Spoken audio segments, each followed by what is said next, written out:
오늘도 피케아즘 성경 목회연구원을 방문해 주신 여러분 안녕하셨습니까? 주님의 크신 사랑이 성령의 풍성한 은혜가 이 시간에 여러분들에게 함께 하시기를 기도하겠습니다. 성경을 히브리적 사고 키아즘 구조로 성경을 이해하고 하나님의 의도, 계획과 목적과 뜻을 알아가는 이 모든 과정을 성경적 사고라고 하면서 이 성경적 사고는 바로 성경 안에서 성경의 의미를 찾아가는 것입니다. 우리는 성경을 이해해야 합니다. 깊이 이해하고 하나님의 의도를 알아야 합니다.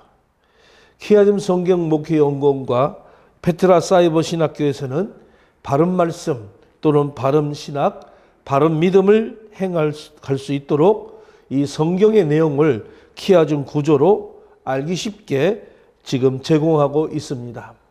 여러분들의 참여를 통해서 이 말씀이 더 널리 전파되어지고 가르쳐지기를 기원합니다. 그리고 하나님의 제자 사역을 양성하면서 이제 평신도 사역자를 세우는 이 사역에 저희들은 모든 정성을 들이면서 섬기고 있습니다. 많은 기도와 후원을 부탁드리면서 이 말씀의 영상이 더 많은 사람들에게 구독되어지고 또 더 많은 사람들에게 은혜가 되어지기를 기도합니다. 그리고 한 영혼을 살리는데 조금이나마 미력 하나마 도움이 됐으면 하는 그런 마음입니다. 여러분들도 이 영상을 보시면서 하나님의 나라를 만방에 선포하고 전도하는 그런 마음으로 여러분들 구독을 활용해 주시고 더 많은 사람들에게 구독을 요청해 주시면 힘이 되고 또 보람을 느끼겠습니다. 오늘은 여러분들에게 이 키아즘 구조 성경 해석을 여러분들에게 말씀을 드리려고 합니다.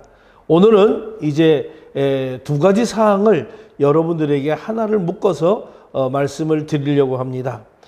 예수님의 사랑과 하나님의 불변의 사랑을 두 가지를 엮어서 여러분들에게 이 내용들을 전해보고자 합니다.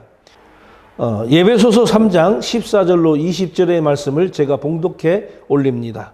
이러함으로 내가 하늘과 땅에 있는 각 족속에게 이름을 주신 아버지 앞에 무릎을 꿇고 비노니 그 영광의 풍성을 따라 그의 성령으로 말미암아 너희 속사람을 능력으로 강건하게 하옵시며 믿음으로 말미암아 그리스도께서 너희 마음에 계시게 하옵시고 너희가 사랑 가운데 뿌리를 박히고 터가 굳어져서 능히 모든 성도들과 함께 지식에 넘치는 그리스도의 사랑을 알아 그 넓이와 길이와 높이와 깊이가 어떠함을 깨달아 하나님의 모든 충만하신 것으로 너희에게 충만하게 하시기를 구하노라.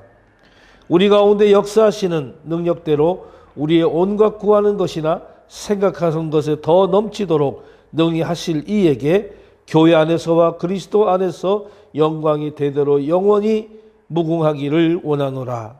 아멘. 오늘은 이 말씀을 통해서 우리는 하나님의 예수님의 사랑을 우리가 한번 잠시 알아보도록 하겠습니다. 여러분들 이 도표에서 보게 되면 여러분들이 키아즘 구조를 좀 잘할 수 있도록 이렇게 노란색으로 표시를 해놓은 것들을 따라서 키아즘 구조를 보게 되면 구조가 쉽습니다. 첫째, A는 너희 속사람을 능력으로 강건케 하시며 그리고 하나님의 모든 충만한 것으로 충만하기를 구하노라. A와 A-를 우리가 병행으로 보고 또 믿음으로 말미암아 그리스도께서 너희 계시오게 하옵시고 그 그리스도의 사랑을 알아. 그리스도의 너의 마음과 그리스도의 사랑을 B와 B-로 우리는 병행으로 보게 됩니다. 그러면 오늘 본문에서 이야기하고자 하는 것은 그리스도 예수 안에서 영광이 대대로 영원 무궁하기를 원한다. 이 말이 오늘 본문의 중요한 핵심 구조의 말씀이다 라고 말씀을 드릴 수가 있습니다. 그러나 오늘 저는 이 키아즘 구조의 설명을 떠나서 이 오늘 본문 안에서 우리들에게 아주 예수님의 사랑이 어떠신 건가를 딱 하나로 요약해서 여러분들에게 정리해 드리려고 합니다. 본문에 보면은 사랑 가운데 두 가지의 뿌리가 있습니다. 자, 그것은 뭐냐면 박히고 굳어져서라고 하는 이 단어를 보게 됩니다. 이 박히고 굳어져서, 박히고는 원어로 리조오라고 얘기합니다. 리조오는 뿌리를 아주 박게 하고 그 다음에 확고하게 하다, 그런 의미를 갖고 있어요. 그 다음에 굳어져서라는 말은, 이 굳어져서는 데멜리오오라고 얘기하는데, 이거는 기초를 놓다, 이것은 견고하면서 흔들리지 않는 것. 자, 우리는 오늘 이 박히고 굳어져서, 리조오라는 말과 데멜리오오라는 말이 오늘 우리들에게 좀 체질화가 되어야 된다라고 말씀을 드리고 싶습니다. 박히고 굳어지면 그리스도의 사랑 안에서 우리가 이것을 해야 된다고 하는 것이죠. 나무의 뿌리가 박히어야 하고 또 터는 굳어져야 합니다. 그래야 그리스도의 사랑 안에서 이것들이 이루어져야 하는 것이죠. 오늘 우리는 이 박히고 리조오, 그 다음에 굳어져서 데멜리오오, 요 두 단어가 오늘 저희들에게 체질화가 되어야 합니다. 박히고 굳어지려면 바로 이것은 그리스도 사랑 안에서 해야 한다고 하는 것이죠. 나무의 뿌리가 박혀야 하고 또는 터는 굳어져야 하는 것입니다. 이 두 가지를 사도 바울이 교회에 지금 부탁하고 있는 거예요. 그런데 보십시오. 이 리조오라는 말과 데멜리오오, 즉 박히고 굳어져서라고 하는 이 두 단어는 원어로 볼 때 완료 수동태 분사로 되어 있습니다. 여기서 우리가 수동태 하면 이런 수동태를 무슨 수동태라고 하냐면 신적 수동태라고 이야기를 합니다. 이 신적 수동태는 성도들의 이러한 모습이 어떤 스스로의 노력에 의해서가 아니라 하나님 또는 성령의 능력으로 되어지는 것이라는 것을 우리들에게 나타나주고 있는 것이죠. 그래서 예수 그리스도 안에서 우리가 이게 하나님의 예수님의 사랑의 뿌리가 박히고 그 터가 굳어져야 한다는 것입니다. 이것은 우리 스스로 되는 것이 아니라 하나님의 성령의 능력으로 이것이 우리가 되어져야 된다는 것. 그래서 우리 모두는 성령의 사람으로 예수 그리스도 안에서 그리스도의 사랑이 박히고 그거 굳어져서 우선 튼튼하게 되어야 흔들림이 없는 그런 사랑이 되어야 되는 것입니다. 다시 말하면 이거는 우리 교회로 이야기하면 훈련을 해야 한다 이 말입니다. 뿌리는 박히고 터는 굳어져야 하는 것이죠. 그래서 제가 이거를 굿 이렇게 얘기합니다. 잘못하면 박군, TV에 나오는 가수 박군이 아니고 굿 이렇게 우리가 외쳐볼 수가 있겠죠. 한번 다 같이 외쳐봅시다. 굿. 이것이 제자 훈련에서 성경에서 주는 바로 히브리적 동사입니다. 박히고 굳어져야 합니다. 박히고 굳어진 그 예수 그리스도의 사랑은 넓이와 길이와 높이와 깊이가 어떠함을 깨달아. 그러므로 우리는 넓이와 길이와 높이와 깊이가 어떻게 해야 깨달아야 될 것인가 라고 하는 것. 그래서 그리스도의 사랑의 사고라고 하는 말씀을 저는 드려보고 싶어요. 그래서 넓고 길고 높고 깊고 이것이 리조오, 박히고 굳어져서 데멜리오오. 하나님의 그리스도의 사랑은 박히고 굳어진다. 그 사랑은 넓고 길고 높고 깊다라고 하는 것을 우리는 볼 수가 있습니다. 이거를 그리스도의 사고라고 저는 말씀을 드릴 수가 있습니다.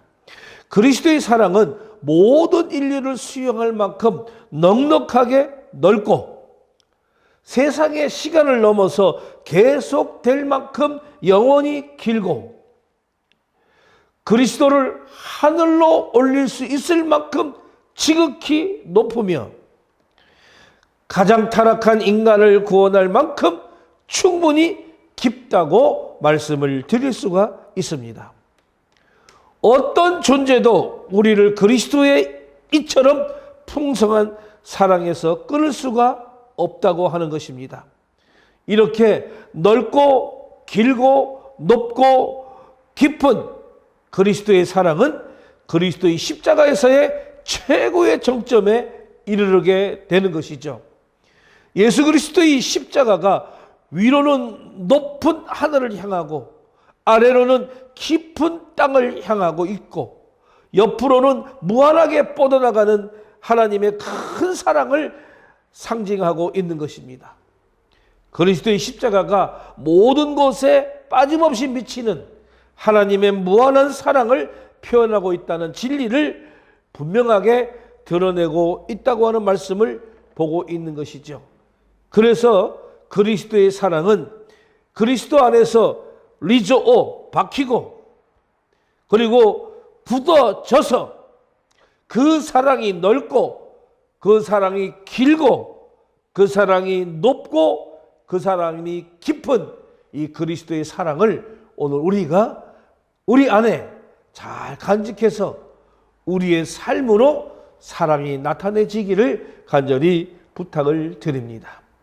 그래서 하나님의 사랑은 바로 우리들에게 불변의 사랑이다 라고 말씀을 드릴 수가 있는 것이죠.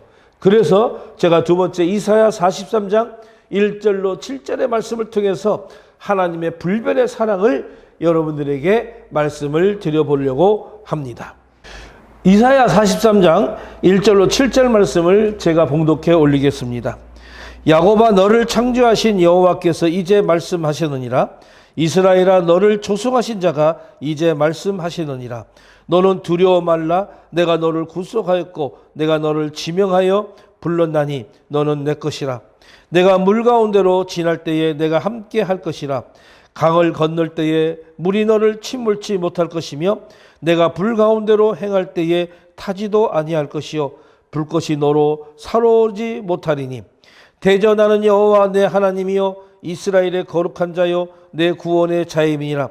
내가 내가 애굽을 너의 속량물로 고스와 스바를 너의 대신으로 주었노라. 내가 너를 보배롭고 존귀하게 여기고 너를 사용하신즉 내가 사람들을 주어 너를 바꾸어 백성들로 내 생명을 대신하리니 두려워 말라. 내가 너와 함께하여 내 생명을 동방에서부터 오게 하며 서방으로부터 너를 모을 것이며 내가 북방에서 이르기를 놓으라. 남방에서 이르기를 구려하지 말라. 내 아들들을 원방에서 이끌며 내 딸들을 땅에서 끌어오게 하라. 물은 내 이름으로 일컫는 자 곧 내가 내 영광을 위하여 창조한 자로 오게 하라. 그것들을 내가 지었고 만들었느니라. 아멘.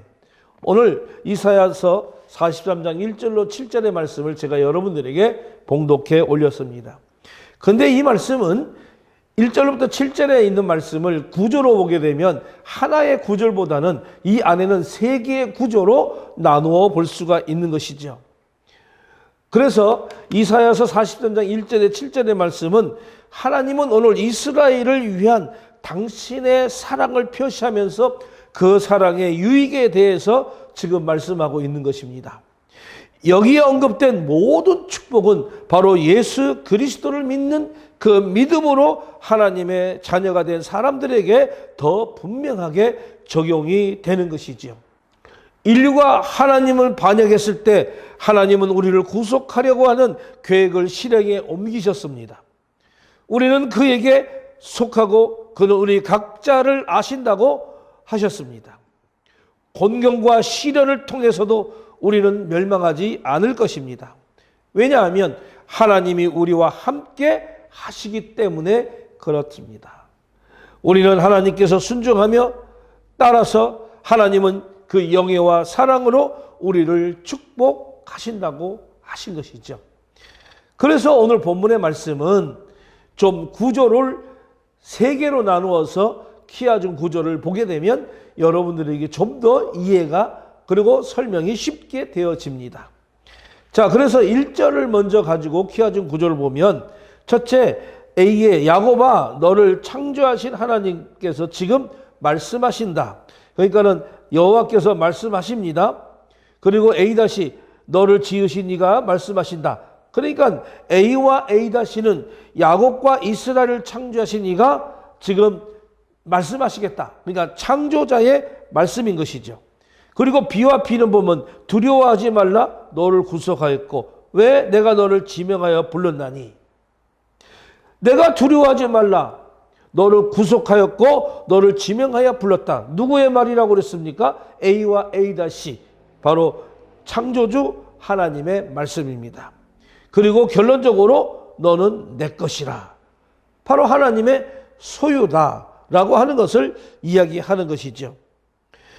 자, 이러한 오늘 1절에서 계시를 주시는 분은 바로 선민의 창조자이심을 밝히는 내용으로 시작을 합니다. 오늘 1절에서 하나님의 선민에 대해서 특별히 언급하고 있는 것은 사랑을 베푸시는 이 하나님의 전능하심과 이스라엘의 존재 근원이 바로 하나님께 있다고 하는 것을 그리고 선민에 대한 하나님의 특별한 사랑을 강조하기 위해서인 것이죠. 이러한 강조를 다음에 나오는 그 내용 다시 말하면 하나님께서 하나님의 선민들을 포로 생활로부터 반드시 구원하여 주실 것이라고 하는 확증하는 역할을 하고 있는 것입니다. 선민의 창조자이시며 구속자이신 하나님께서 오늘 이스라엘을 향하여 불변의 사랑을 천명하십니다. 그리고 너희들을 반드시 구원해 주실 것이라고 하는 말씀을 지금 하나님께서는 이야기하십니다. 그 이유는 너는 내 것이기 때문에 라고 하는 말씀이지요. 두 번째는 2절부터 3절 상반절까지입니다. A는 너가 물 가운데로 지날 때에 너와 함께 할 것이다. 또 강을 건널 때에 물이 너를 침몰하지 못할 것이다. 자, 물을 지날 때, 강을 건널 때 너와 함께하며 침몰할 것이 못할 것이다. 그 다음에 B와 B 다시는 네가 불 가운데로 지날 때 타지도 아니할 것이요 불꽃이 너를 사르지도 못할 것이다. 자, 그래서 이스라엘을 구원하시는 하나님께서는 이스라엘 민족이 물 가운데 지날 때도 너와 함께하고 강을 건널 때 물이 너를 침범하지 못할 것이고 네가 불 가운데 지날 때도 타지 않을 것이고 불꽃이 너를 사르지 못할 것이다. 왜? 나는 여호와 내 하나님이고 그리고 이스라엘의 거룩한 이요 구원자이기 때문에 너네들을 충분히 보호하여 구원해낼 수 있다라고 하는 자신감을 우리들에게 주고 있는 것이죠. 그러니까 하나님께서 선민 이스라엘을 보호하실 것을 약속해 주신 것이죠. 오늘 이 본문의 2절과 3절 상반절의 키워준 구조를 통해서 볼 때 보다 생생한 표현을 통해서 선민의 창조자이시며 구속자이신 하나님의 모든 상황을 초국하여서 이스라엘을 절대적으로 보호하실 것이라고 하는 약속을 지금 주고 있는 것입니다. 여기서 중요한 사실은 하나님은 그들을 아무런 고난도 없는 곳에서 삶을 영위하게 하시는 것이 아니라 그들이 비록 고난의 한가운데 있다 할지라도 하나님이 바로 거기에서 그들과 함께 하심으로써 그들을 안전하게 보호하신다고 하는 그런 사실을 오늘 우리들에게 약속해주고 있는 말씀입니다. 세 번째, 3절 상반절과 4절. 자, 여기서 A와 A 그룹을 보게 되면 내가 애굽 너의 속량물로 구스와 스바를 너 대신에게 주었노라. 그리고 백성들이 내 생명을 대신하리라. 그리고 B와 B-를 보게 되면 지금 A와 A-에서 하나님께서 이스라엘 대신 속량물로 삼으셨음을 강조하고 A-에서 A를 다시 한번 반복해서 강조하고 있는 것입니다. 그래서 A-의 내용은 A의 내가 내 대신에 사람들을 내어주며, 이 문장과 지금 동일한 문장입니다. 그리고 B와 B'에서 보게 되면 내가 내 눈을 보배롭고 존귀하며 내가 너를 사랑하였은즉, 하나님의 무조건적이며 일방적인 사랑의 세 동사가 연속적으로 사용되어지면서 강조적으로 표현해 보고 있습니다. 그 세 동사가 무엇입니까? 보배롭고 존귀하며 내가 너를 사랑하였은즉. 하나님의 일방적인 사랑 세 가지 동사를 우리는 여기서 볼 수가 있는 것입니다. 하나님의 무조건적인 사랑, 일방적인 사랑하심을 오늘 이 세 단어로 보여주고 있는 것이죠. 보배롭고 야카르라고 합니다. 이거는 귀중히 여긴다 이 뜻입니다. 가치 있게라고 하는 그런 의미를 두고 있는 것이죠. 그래서 이 하나님은 아주 귀중하게 여기신다는 것입니다. 하나님은 우리를 귀중하게 여기십니다. 그리고 존귀하며 카바드라는 말을 썼는데, 이거는 무겁다라고 하는 의미를 가지고 있으면서 자녀가 부모에 대한 태도, 인간 존재로서 하나님의 영광을 돌리는 행위, 이런 것을 나타내는데 사용하는 그런 표현입니다. 그리고 내가 너를 사랑하였은즉, 아보티카, 이거는 이스라엘을 사랑하는 당사자가 하나님이라고 하는 사실을 부각시켜주고 있는 단어 옳습니다. 하나님께서 이방을 속량물로 삼아서 오늘 이스라엘에게 생명을 주는 이 하나님의 놀라운 사랑의 약속을 지금 주어지고 있는 것을 우리는 볼 수가 있는 것이죠. 여호와 하나님이 이스라엘 대신에 사랑을 드러내어 주시고 다른 백성들이 이스라엘의 생명을 대신하게 하신 이유는 바로 하나님의 무조건적인 일방적 사랑이심을 보여주고 있는 것입니다. 그리고 그들을 사랑하신 분이 하나님이시기에 이스라엘 구원을 얻는다는 것이고, 또 이스라엘 공로가 아니라 오직 하나님의 사랑하심으로 구원을 얻게 된다고 하는 말씀을 우리들에게 보여주고 있는 것입니다. 다음으로 보면 5절과 6절과 7절 말씀을 보면 5절에서 이렇게 구절을 봅니다. 두려워하지 말라, 내가 너와 함께 함이라. 그리고 A와 A-를 보게 되면 내 자손을 동쪽에서부터 오게 하고 서쪽으로부터 나오게 하며 북쪽으로 이르기를 내놓으라, 남쪽에 이르기를 거두어 두지 말라.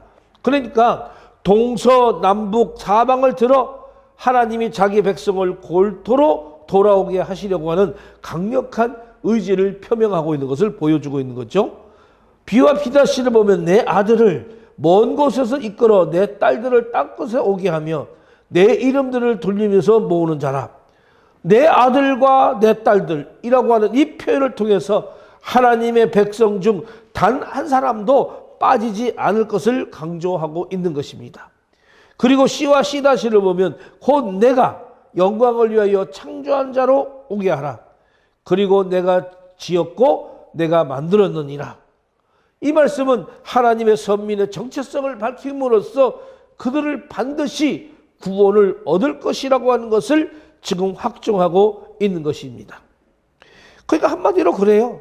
이스라엘의 창조는 내가 그를 창조했고 내가 그를 지었고 참으로 내가 그를 만들었다라고 하는 이스라엘의 창조를, 하나님의 창조 사항을 우리들에게 지금 강하게 어필하고 있는 것을 볼 수가 있습니다. 여기서 우리는 핵심적인 내용은 두려워하지 말라, 내가 너와 함께 함이다. 하나님의 불변의 사랑과 하나님의 이 선민의 해방과 귀환을 약속한 근거로 두려워하지 말라는 것입니다. 이러한 말씀에도 불구하고 우리가 두려워한다면 그것은 말씀에 대한 불신앙이 되겠죠. 그래서 두려워하지 말아야 될 분명한 이유를 제시합니다. 그게 뭡니까? 내가 너와 함께 함이라 라고 하는 말을 이야기하는 거지요. 어디에서 나왔습니까? 2절 외에 다시 한번 이 말씀을 반복하고 있는 것입니다. 그리고 A와 A-, 동서남북의 사방을 들어 하나님의 자기 백성들을 고토로 돌아가게 하시려고 하는 아주 강한 의지를 표명하고 있는 것이죠. 동서남북의 모든 방향으로부터 하나님의 선민들을 돌아오게 하실 것이고, 이것은 명령동사와 사역동사를 사용해서 하나님의 전능하시고 이 하나님의 전능하신 능력으로 하나님의 선민을 빠짐없이 돌아오게 할 것이라고 하는 것을 사중적으로 강조하고 있습니다. 동쪽에서부터 오게 하고, 또 서쪽으로부터 너를 모으고, 북쪽으로 이르기를 내놓고 남쪽으로 이르기를 가두어 두지 말게 한다. 사중으로 강조하고 있는 것을 봅니다. 그 다음에 비와 비다시를 보시겠습니다. 내 아들과 내 딸들이라고 하는 표현을 통해서 하나님의 백성 중 단 한 사람도 빠지지 않는다는 것을 강조하고 있는 말씀이죠. 먼 곳에서 와 땅끝이라고 하는 이 표현은 세상 어느 곳에 있든지 반드시 구원하여 주실 것임을 나타내고 있습니다. 내 이름을 불러지는 모든 자는 하나님의 구원의 대상인 하나님의 선민이 어떠한 존재인가를 보여주는 것입니다. 내 아들들 또 내 딸들로 표현된 이 하나님의 백성이 어떠한 존재인지 보다 자세하게 묘사함으로써 그들의 구원이 반드시 이루어질 것이라고 확증하고 있는 것입니다. 그리고 C와 C-에서는 하나님의 선민의 정체성을 밝힘으로 인해서 그들이 반드시 구원을 얻을 것임을 확증하고 있는 것이죠. 곧 영광을 위하여 라고 말을 썼습니다. 그러니까 곧 내가 내 영광을 위하여 창조한 자를 오게 하라. 이스라엘의 존재 이유를 밝히는 그런 내용의 이야기입니다. 그러니까 이스라엘을 스스로를 위해서 존재하는 것이 아니라 그 자신이 하나님께 영광을 돌리며 그들 자신을 통해서 다른 열방이 하나님께 영광을 돌리게 해야 하는 그런 존재인 것이죠. 이것은 그들이 멸망하지 않고 반드시 구원되어야만 하는 그런 필연적 이유를 제시하면서 구원받은 이후에 어떻게 살아야 하는가를 보여주고 있는 말씀이 옳습니다. 그리고 이스라엘 백성의 창조에 대한 언급은 그 유사한 의미를 갖는 세 동사를 사용해서 강조합니다. 첫째, 내가 그를 창조했다. 두 번째, 내가 그를 지었다. 세 번째, 참으로 내가 그를 만들었다. 여기서 사용되는 이 동사들은 창세기 창조 기사에 자주 사용되는 표현이지만은 단순히 태초에 창조하심을 나타내는데 그치는 것이 아니라 이스라엘 백성이 하나의 민족과 국가를 이루기까지 인도하시고 보호하시는 모든 역사 과정을 내포하고 있는 것입니다. 우리는 이사야서 43장 1절로 7절의 말씀을 통해서 하나님의 불변의 사랑 7가지를 천명된 사실을 우리는 보았습니다. 그래서 1절로부터 이스라엘을 조성하시고 그 다음에 이스라엘을 구원하시고 또 지명하여 부르시고 물과 불 가운데로 건지시고 지키심이 2절, 그 다음에 5절에서 보배롭고 존귀하게 여기는 거, 그 다음에 5절에서 함께 하시고 그 다음에 5절과 7절에서 포로되어 끌려간 곳에서 불러내셔서 다시 모아주심이라고 하는 이 하나님의 불변의 사랑 7가지를 우리는 살펴보았습니다. 이러한 하나님의 말씀은 이스라엘을 향한 하나님의 사랑이 얼마나 극진한 것인지를 또 얼마나 확실한 것인지를 깨닫게 해줍니다. 그것은 너무나도 확고하며 또 너무나도 선명하며 너무나도 완전한 것입니다. 너무나도 크고 놀라운 것이면서 너무나도 섬세하고 구체적인 것입니다. 이러한 하나님의 사랑은 그야말로 부인할 수 없을 만큼 아주 완전한 것입니다. 이러한 하나님의 사랑은 단지 구약시대 이스라엘 백성들에게만 베풀어진 것이 아니죠. 이것은 오늘 살아가는 신약시대의 성도들 역시 더 확실하고 더 구체적인 증거를 갖고 있다고 말씀을 드릴 수 있습니다. 하나님은 우리를 창세전에 택하셔서 예정하셨으며 지금까지 우리의 구속을 위해 오랫동안 계획하시고 준비하셨습니다. 그 일을 당신의 아들 예수 그리스도를 보내셔서 이루어 주셨습니다. 당신의 아들을 십자가에 못 박아 죽게 하심으로 그 보배로운 보혈의 피로 우리를 죄에서 정결케 하시고 또 성도라고 하는 은혜로운 신분을 갖게 하셨습니다. 아울러 단지 구원하신 것으로 그치지 않고 성령을 통해서 기록된 말씀을 통해 우리로 거룩한 길, 축복의 길, 은혜의 길을 걷게 하시고 생명을 누리되 풍성하게 누리게 하셨습니다. 이 땅에 사는 동안 기쁨과 감사한 일만 아니라 슬프고 아픈 일도 겪지만 그 모든 것을 감사할 수 있는 그 넉넉한 마음, 풍성한 삶의 지혜를 베푸셨습니다. 그리고 궁극적으로 우리가 들어갈 천국을 예비하시고 그 나라에 들어갈 소망을 가져 어떤 어려움과 시련 속에서도 굴하지 않는 담대함을 주셨습니다. 궁극적으로 하나님은 우리를 당신의 나라, 그 사랑의 나라이며 축복과 은혜의 나라인 천국으로 인도하실 것입니다. 이러한 은혜, 이러한 사랑, 이러한 축복을 어찌 다 말로 형언하겠습니까? 또 이처럼 크고 놀라우며 구체적이고 필요 적절한 은혜, 넘치도록 풍성한 축복을 베푸시는 하나님의 사랑을 어떻게 부인하며 의심하겠습니까? 그러므로 하나님의 사랑을 가진 것이 아니라 사랑 그 자체입니다. 만일 하나님께서 이 사랑을 갖고 계신다면 그것은 다할 수도 또는 떨어질 수도 있다는 것이죠. 그러나 무한하신 하나님, 영원하신 하나님, 그 자신이 바로 사랑이시기 때문에 이처럼 풍성한 은혜, 놀라운 축복, 그리고 광대하면서도 구체적이고 섬세한 사랑을 다함없이 베풀어 줄 수 있는 것입니다. 하나님은 사랑이십니다. 하나님은 누구도 부인할 수 없는 확실하고 풍성한 증거로 이를 드러내 주셨고 지금도 이를 우리를 깨닫게 하여 주십니다.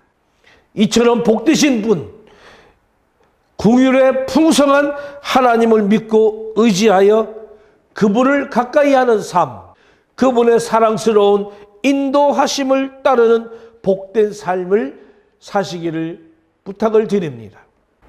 우리들의 삶 속에 베풀어 넘친 하나님의 사랑을 만끽하는 삶을 살아가며 동시에 그 사랑을 증거하고 나누면서 사랑 그 자체이신 하나님의 자녀다운 삶을 살아가시기를 간절히 부탁을 드립니다.